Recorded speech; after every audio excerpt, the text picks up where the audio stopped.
author, columnist, managing editor of LibertyNation.com, podcast host and conservative policy advocate. We dismiss history at our peril. Liberty Nation Radio with Mark Angelides.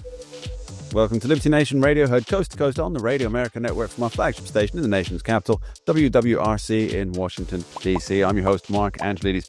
On today's show, we are running the gamut on everything political and cultural. It's going to be quite the show. Please remember, Liberty Nation Radio is sponsored by LibertyNation.com, where you can access podcasts, breaking news, analysis, and a range of biting and brilliant shows to whet your appetite for freedom and your fondness for the great American Constitution. And you're back on Liberty Nation Radio, heard coast to coast on the Radio America Network. I remain your host, Mark Angelides. We're very fortunate to have with us Independent Women's Forum policy analyst and engagement coordinator, Niranja Deshpande. Thank you so much for having me. So today we're here to talk about a new report that came out this week, and this is based on the issues with education and how essentially the massive red tape is stifling, if not throttling, what's happening in terms of education and the ability of teachers to actually be educators.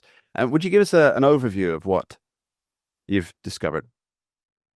So unfortunately, often what we see in the news are a couple of different stories, right? One, which is that schools are falling apart, behavior's getting worse, test scores are dropping, COVID was really a big killer for a lot of schools. You hear that story. And then on the other hand, you hear all these political battleground stories, right? So you hear conservatives often saying, oh, teachers are, pushing ideology on kids, or teachers are doing this, or, teachers are the ones who are just sort of making classroom teaching worse, and they're making, test scores drop. And you also have liberals saying, oh, no, teachers are perfect, unions are great, everything is fine, and what we just need is more money. And so none of these stories really, the political battleground stories don't really help the actual issues on the ground. So at Independent Women's Forum, what we thought was, a lot of teachers, there are some ideologically crazy teachers, right? We're not talking about bad teachers, but most teachers are good teachers and they're really in it for the kids. So we sort of thought, okay, well, that part of what conservatives often say about teachers isn't really making a lot of sense, but the liberal story doesn't really work either, right? It's not money. We've seen throwing money at a problem doesn't often make it any better. And throwing sort of money at this problem has in many cases just made it worse. COVID, skyrocketed the funding for schools, and essentially we got negative results. We got worse results. So we sort of thought, okay, well, what are other things that are stifling teachers from actually being able to do their jobs, right? So, finding some potential common ground between liberals and conservatives, but also, talking just about the bureaucracy and the red tape that's really hurting teachers in classrooms in a way that, most people don't really talk about. People talk about all these other, side issues, but not the issues that matter, which is that often teachers just literally are not able to do their jobs because of the sheer amount of bureaucracy they have to navigate. And that bureaucracy comes from the federal government, that bureaucracy comes from the state government, and that bureaucracy often comes from local governments and districts themselves. Yeah, it is. It's an unbearable burden in many ways, because as you rightly point out, the problem with the idea that what's needed is more money for the situation is we've seen year on year the amount of money spent on education goes up, and this is a worldwide phenomenon. It's not just specific to the United States, but we've seen the amount of money increase and the results, the tenable results actually go down. It's almost like an inverse proposition on what they're getting there. But then, of course, as you point out rightly, from the right side, a lot of the blame is being put on the ideology being taught in the classroom, which is, of course, happening in many instances, but not in all instances. And yet, that it seems like that's a very small aspect of the larger problem. That is, there are 80,000 administrators for every teacher. Obviously, that's an exaggeration in the numbers. So what's the solution to cutting back on this administrative load? Administrative load is part of it, certainly. And I think there's just, first of all, you look as big as possible, right? You look at the federal government. And so we looked at federal student policies that were just throttling teachers in various respects. So one policy that, we analyzed was about student behavior. So one thing that happened during the Obama administration is that student behavior turned into this very political battleground over racial issues, right? The Obama administration sort of framed it as, okay, if you're disciplining, too many kids who aren't white, you must be guilty of racism, which is kind of a silly proposition. But the Obama administration sort of made that the law of the land via a Dear Colleague letter, which is sort of a Department of Education. Let's put that in quotes. Dear, Yeah, the dear colleague letter, yes. So what that really means is if you don't do what we do, what we're telling you to, we're going to defund you, right? And they immediately sort of went after Milwaukee Public Schools. They sort of threatened a lot of different school districts. And the end result was that actually in 2018, by which point Trump was president and the Parkland shooting happened, it turned out that a lot of the policies that were recommended by the Obama administration in 2014 contributed to the Parkland shooter just being able to run free. So it wasn't that the school district in Florida had followed Obama's policies, but Obama's policies were actually modeled off of the school district in Florida, which is even crazier. So that shooting was really caused in part because Nicholas Cruz, the shooter, was literally able to go undetected because of policies that sort of said, okay, we're not going to discipline kids, basically. So Betsy DeVos, then Secretary of Education, revoked that Dear Colleague letter, but a lot of the damage was done by that point. Biden comes back in and says, gives kind of a vague advice. It's not nearly as strong as the 2014 Obama letter. But actually last week, Trump just, put in an executive order really designed to bring order back to classrooms and saying, yeah, actually, there needs to be discipline at the school level. So hopefully that's something that does benefit. But we were basically saying that, this sort of one of the recommendations that we make is that this sort of federal chaos where the guidance is changing every 4 years, depending on which party's in power, is really not sustainable. So there needs to be, more stable action taken. Also on state level, sometimes school discipline policies are just crazy, right? There are states like Connecticut, which effectively stop suspensions. Like you can't really give an extended suspension, right? You can't really give an extended expulsion in a state like Connecticut, which is a huge problem when it comes to really disruptive kids in the classroom, and they're often disturbing students who do want to learn, and there's just disrupting teachers from teaching. There was, if I may just make it an aside here, there was a recent issue with prison guards. I think it was through New York State, and they were not allowed to use the most valuable punishment they have for the disruptive prisoners, and that was to put them in solitary confinement, which is, I guess that's the educational system equivalent of a suspension or an expulsion.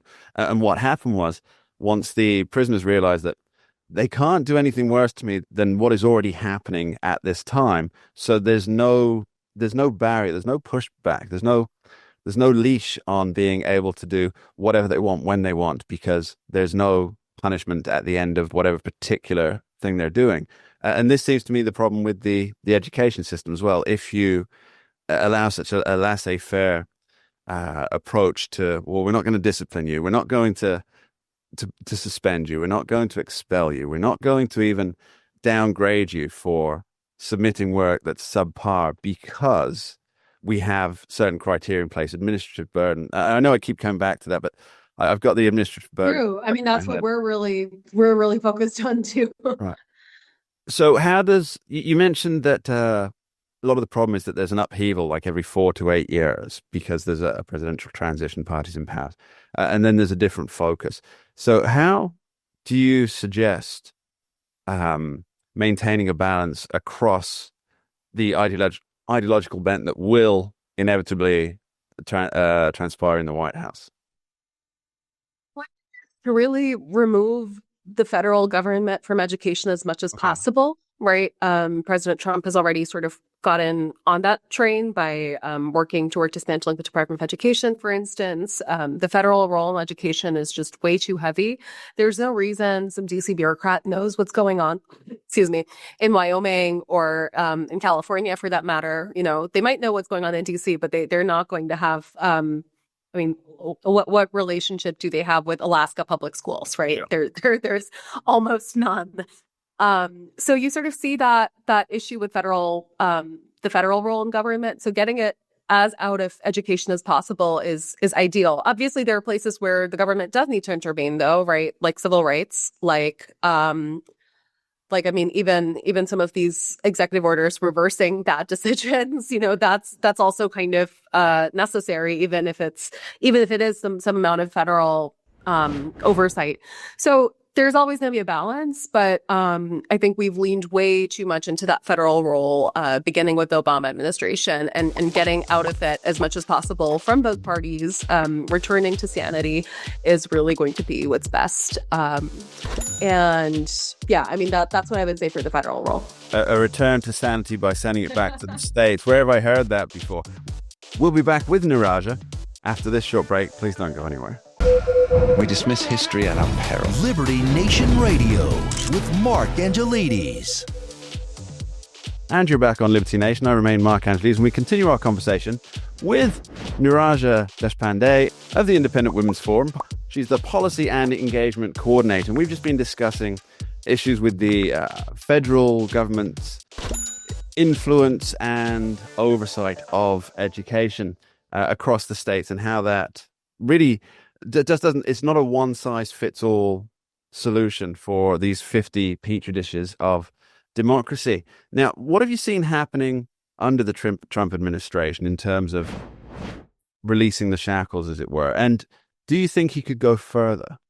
There's a lot of ways in which Trump has really released the shackles. He has, the student discipline thing I just mentioned, right? That restoring order to classrooms, that's huge, right? Because what's happened across the country, thanks to a lot of, well-intentioned but ultimately misguided policies, is that, there's just complete lack of order in schools. And school, discipline, if I keep talking about discipline, the reason I talk about it is because it's the number one reason that teachers are leaving the profession right now, right? Because their classrooms are a mess. And it's not that they are able to control it's not that they aren't able to control their classrooms, right? If given the tools and the, allowance to control And their the classrooms, authority. they would. Yeah.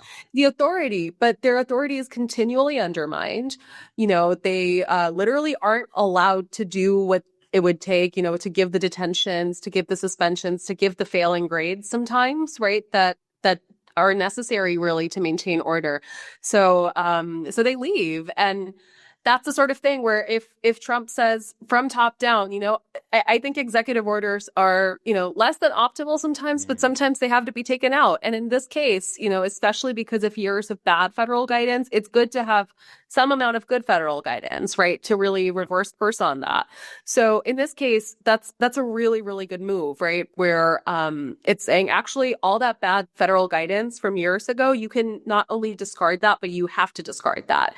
That's really, I think, going to make a huge difference in a lot of schools. And even a lot of people who don't support President Trump might actually find that that guidance is helping them, their children, their students, their classrooms. But I'm wondering if part of the solution is not just the unshackling, as it were, not just providing the tools, but also looking at how the education model works. And I was reading a great piece of yours. I think it was in Real Clear Education, and you discussed how the education decided to jettison the tried and tested use of phonics for the whole word literacy, I believe, was the alternative. Which, but then of course that turned out to be an utter failure because we learned to read through a phonemic system.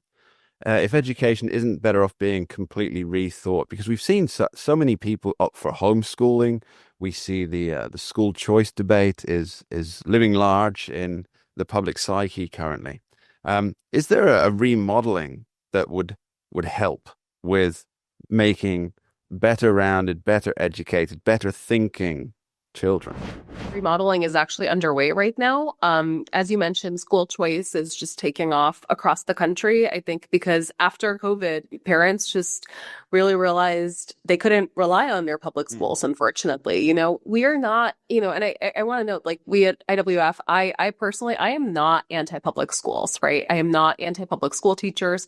But part of what happens when we have excessive just monopolies by public schools, right? Which is what happens in the absence of school choice. You're paying taxes to go to your kids' education. So you're still paying for your kids' education. It's not, it's not just private school parents who are paying for their kids' education. It's public school parents as well, just via taxes.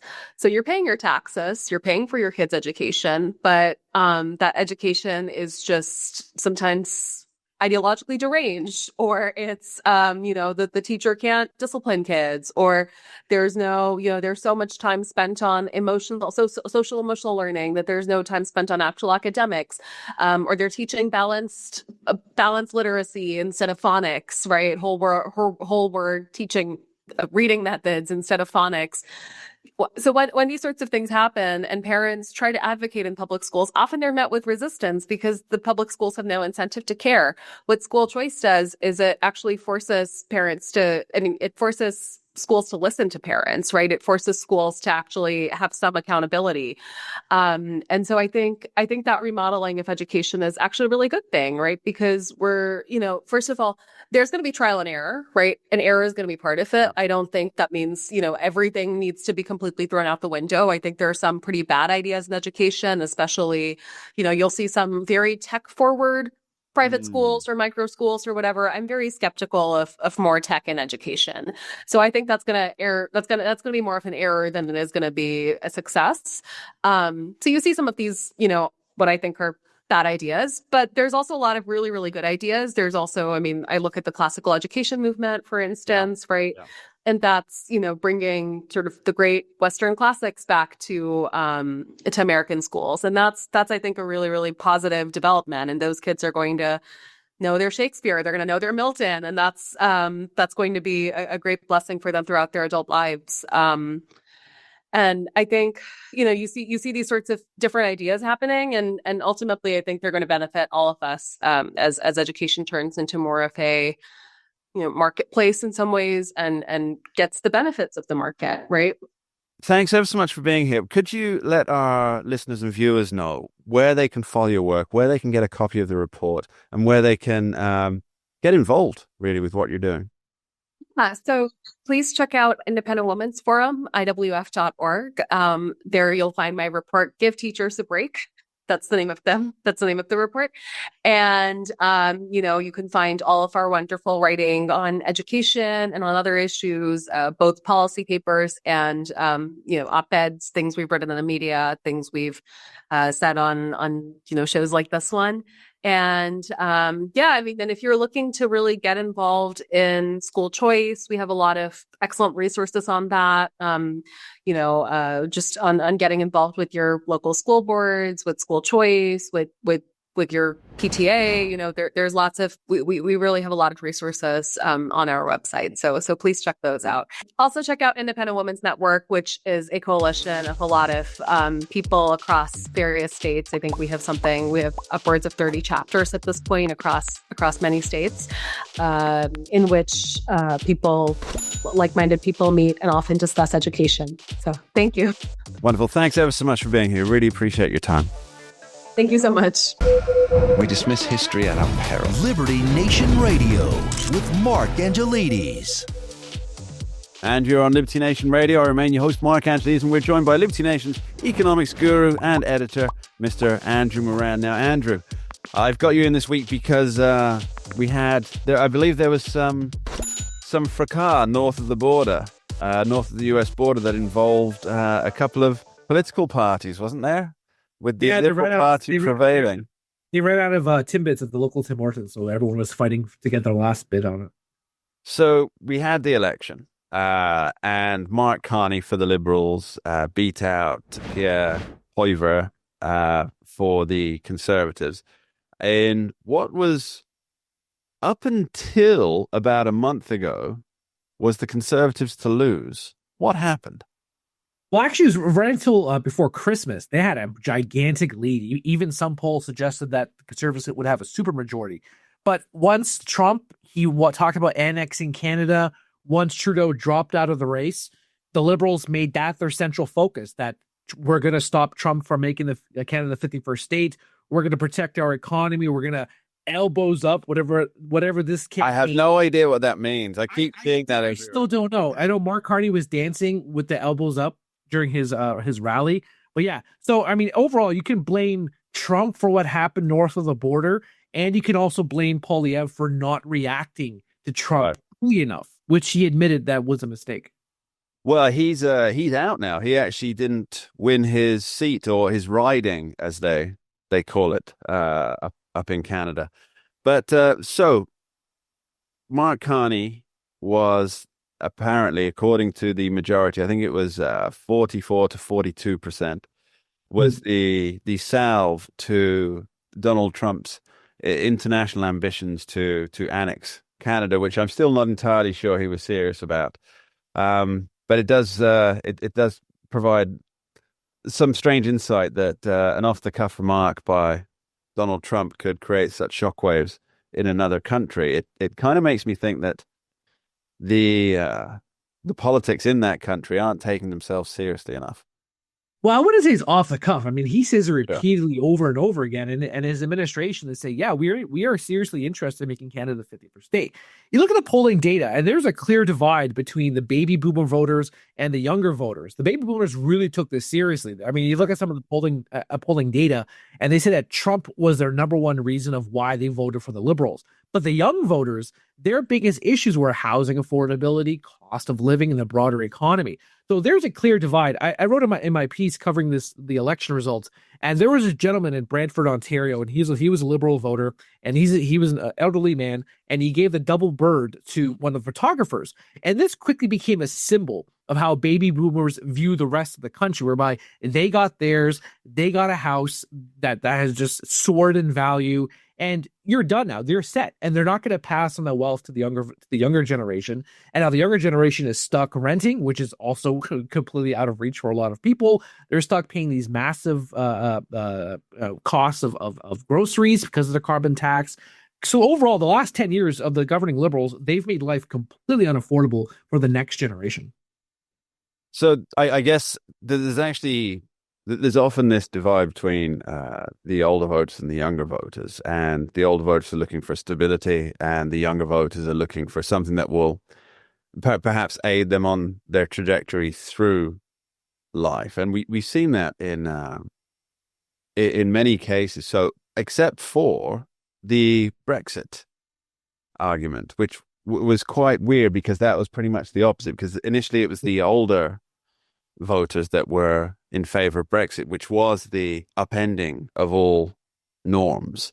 And it was the younger ones who thought, oh, I want to be part of this European ideal, this European Union ideal. And although, despite what you might read on X, support for Brexit is still very high. And a lot of that support is coming from the very young voters who really see the deterioration of these great European nations, and they see the deterioration in their own country, and they don't want it anymore. But they look to the US and they see that somebody's there upending all norms, Donald Trump specifically here, and they want a bit of that. They want some massive change. Now, on the subject of change, is Mark Carney a continuation of Justin Trudeau? Oh, absolutely. I mean, he was the economic advisor to Trudeau for the last few years. He was the brainchild for a lot of this carbon tax. I mean, there was a report a couple of years ago that said that Trudeau wanted to remove the carbon tax off home heating bills, but Mark Carney was actually against that policy proposal. So he's probably, I mean, he removed the consumer side of the carbon tax right now, which brought down gasoline prices, but he's still keeping the industrial side of it on there. He's a big climate change proponent. A lot of his policies, a lot of his speeches, he talked about it. He talked about universal basic income. You know, if you read some of his speeches, he talks about government's going to play a huge role in facilitating, let's say, home construction or advancing economic policies. I mean, really, the only good thing that he's proposed that is different from the previous government and other governments, for that matter, is that he wants to remove interprovincial trade barriers. And that's of course a good idea. But the rest of everything else, I mean, the Carney Liberals are just like the last Trudeau. You look at the people he's surrounded with. All the Trudeau holdovers won their re-elections. You know, Melanie Joly, what's the guy? The guy from Nova Scotia, I forgot. Sean Fraser. Yeah, he won. All these people are still serving in government. Nothing changed except there's no Trudeau. Now it's just Carney and the rest of the Trudeau family or Trudeau government. So no change at the top, really. Then. No, absolutely not. And I'll say to one thing about the Brexit thing. One of the campaign marketing strategies for the Carney Liberals was that he managed the Brexit crisis as the Bank of England governor. But I'm still waiting for this Brexit crisis to unfold. I still don't see any negative prognostications that there were. Well, that's one of those things. If the media and the banking sector were to admit that these doomsayings just didn't happen, it would be irrefutable evidence that they didn't understand what was happening in the country or the fiscal markets, which is, for them, I guess that's a bigger crisis, to not understand the very areas of competence they're supposed to inhabit. So you've got essentially Justin Trudeau 2.0, but on steroids, really, when it comes to climate taxes and essentially getting the government. It actually kind of worries me that he wants the government to be involved in the home building areas, because the first thing that springs to mind for me is, this is the Soviet era central planning committees. That what do? They had to make 10,000 decisions a day about things of which they knew nothing. And obviously what happened was, 100 million people died. Not all of them, of course, from the starvation or lack of living standards, but a good many certainly did. And I worry that when a government comes into power and they've got this ambition to centrally plan every aspect of life, if they're not ignoring lessons of the past. But you do have to look at the numbers, though. So Party Liberals, they obtained a razor-thin minority. So they were, of course, a few seats shy of the 172 seat majority.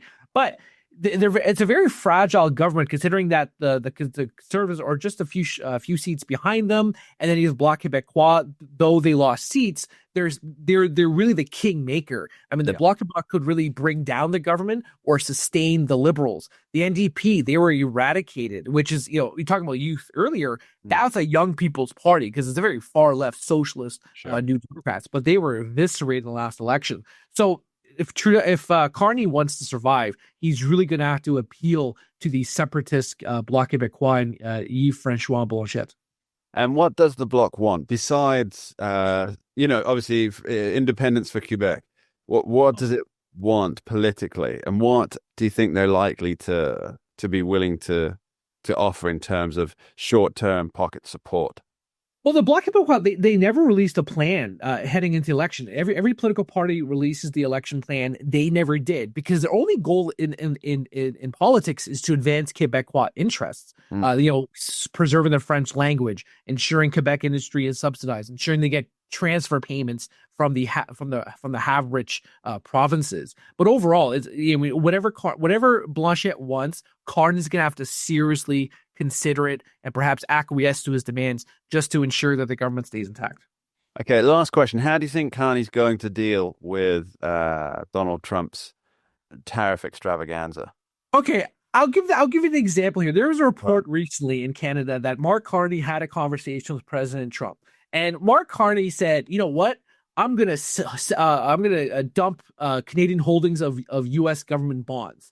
And I read that, and I'm thinking, wait a minute. Canada holds about what? Let's be liberal and say $100 billion. $100 billion of a $17 trillion treasury market. If I'm Trump, I'd laugh at that and say, yeah, good luck with that. And just for that threat, I'm going to raise tariffs to 50%. It's such a ridiculous threat. Canada does not have any advantage aside from energy, but that's another conversation. Sure. has any advantage over the United States at this rate, especially considering how Canada has just avoided recession by the skin of its teeth. It tells elevated inflation, housing affordability is out of control, and the economy is just has been putrid for the last several years. Well, let's see what happens in the next 4 years of Justin Trudeau's shadow reign. And we'll be back with Andrew Moran after this short break. Don't go anywhere. We dismiss history at our peril. Liberty Nation Radio with Mark Angelides. And you're back on Liberty Nation Radio. I remain your host, Mark Angelides, and we're continuing our conversation with Liberty Nation's economics editor, Andrew Moran. Now, Andrew, we talked about the Canadian election in the earlier part of the show, but now I'd like to move on to what's happening stateside and what's coming up this week, or may have already happened this week, depending on when you're listening or watching this show, is student borrowers in the United States now have to pay back the money that they owe. Tell me why this is contentious. Well, because a lot of people feel that they're entitled to these college diplomas, that they worked really hard on it, and that they can't afford it. And you see so many economists and policymakers saying, yeah, they're right, because if you forgive their student loan, then maybe they can afford to buy a house. But they completely ignore the personal responsibility side of this discussion. So it's just you see so many graduates and borrowers who are saying, I don't want to pay back. They owe me. And then what about the PPP loan program from the coronavirus pandemic? You forgave that. Why can't you forgive my $1.7 trillion student loan debt? It's just absolutely absurd conversation. Well, I think for much of America, the idea that you don't pay back what you borrowed, it's attractive because, that'd be kind of neat, wouldn't it, right? Borrow as much as you like and then don't pay it back. But B, and probably more importantly, that it's a good lesson. It's a lesson that they haven't learned in their $300,000 education, that you are responsible for your actions. This could be a very expensive lesson for them. But what happened here? Let's do the timeline. So Joe Biden, when he was occupant of the White House there, he put a suspension on repaying student loans and I'm going to use the air quotes for those of you listening on radio, he forgave a number of student loans. So there's what, $1.7 trillion outstanding in current student debt. Is that? Yeah. According to the Federal Reserve Bank of New York's quarterly household debt report. I mean, I have no reason to disbelieve that mouthful that you just said that I've already forgotten. But I have no reason to disbelieve them. So there's this money, and this is owed to whom? The taxpayer. Who is this owed? Right, this is taxpayer money. So if that all comes in, obviously it won't get spent on paying down the debt because, of course, government. But it could limit some expansion on it. So there's two questions here, really. I guess one is there? And I don't think there is, but I'm not an economist. But is there is there a valid economic case for having the taxpayers pay off the loans of those that have taken them out? And a follow-up to that, Andrew, is if that were the case, if there were a valid economic reason, then isn't there also a valid economic reason for free education at all levels?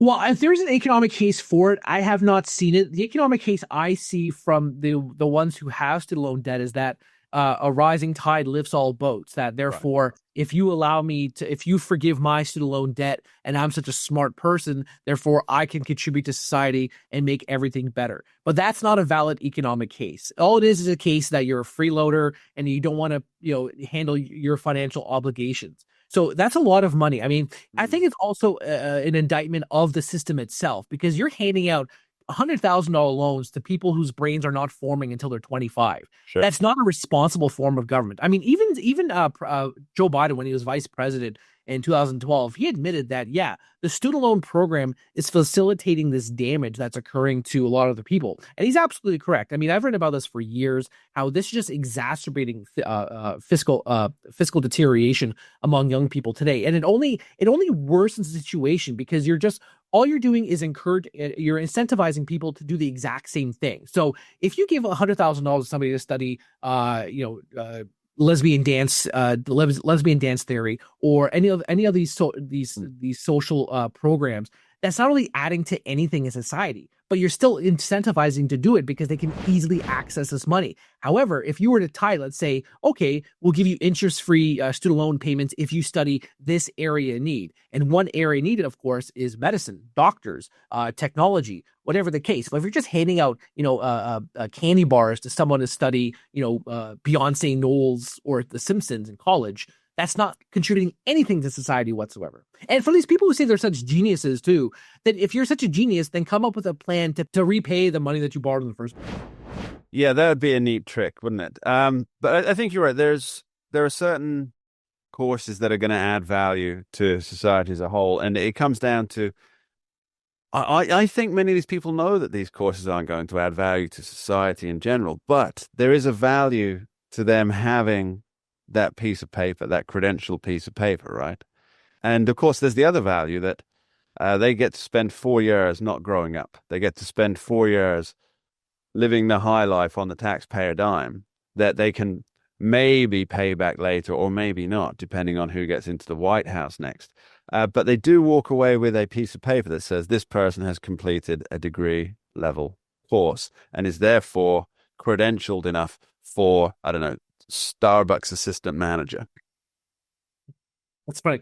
Yeah, I did a Swampanomics show a couple of years ago, and I interviewed the head of Red Balloon. It's a anti-woke work search board, and I think Andrew Krapuschetz, and he was telling me with the small business owner that he speaks to, they speak to about tens of thousands a month for their monthly Freedom Economy Index, and they found that companies are now actively avoiding college graduates. They want to take someone who hasn't been to college, and they want to take them off the street, and they want to train them because they want to avoid the headache that comes with all these college graduates, who a lot of them, let's be honest, they get that socialist indoctrination. They want to, they complain. They don't have much work ethic. I mean, you see it all over social media, people who have these time deficiencies where they don't know how to get to work on time.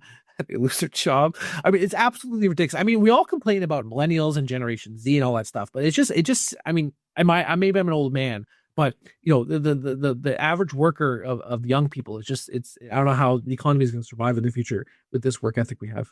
Yeah, there is a work ethic issue, and I know precisely what you're referring to when you talk about these videos online. And it's the most recent one I saw was a young girl, early 20s, saying, I can't work here anymore. My manager won't work with me and doesn't understand that I have a time keeping disability.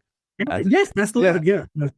And I thought, I don't blame her manager. I'm fully on the manager's side here. If you can't get yourself into work when you're supposed to be at work, yeah, it's a big responsibility issue, which I guess is what this whole thing comes down to. Now, when this kicks in, and it may have already kicked in by the time you're watching this, ladies and gentlemen at home, do we expect to see a meltdown within media and specifically on social media of people telling their sob stories? Well, yeah, absolutely. I mean, it's already happening, but they can't avoid it. That's something you cannot do. The chances of going to declare bankruptcy with your student loan is 0 to none.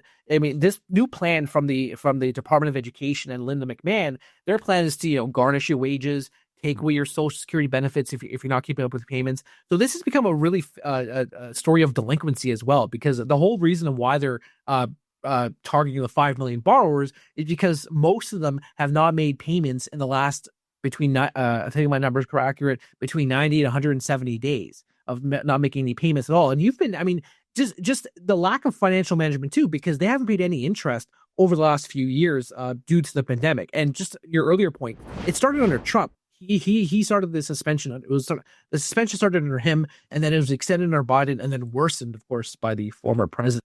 But so yes, you already having this one. I saw this one clip of this lady, and she was saying, "Don't these people know that we're still in a pandemic? COVID didn't just vanish overnight. So of course we should have student loan payments frozen for a longer period." There's no escaping responsibility. Andrew Moran, thanks ever so much for joining us. Thanks for having me. And that about wraps us up for today's special edition of Liberty Nation Radio. I've been your host, Mark Angelides. I'd like to thank our guests for taking the time to join us. And of course, thank you, the listeners at home, for tuning in each and every week. You are appreciated. Please do remember, Liberty Nation does not endorse candidates, campaigns, or legislation. And this presentation is no endorsement. We dismiss history at our peril. Liberty Nation Radio with Mark Angelides.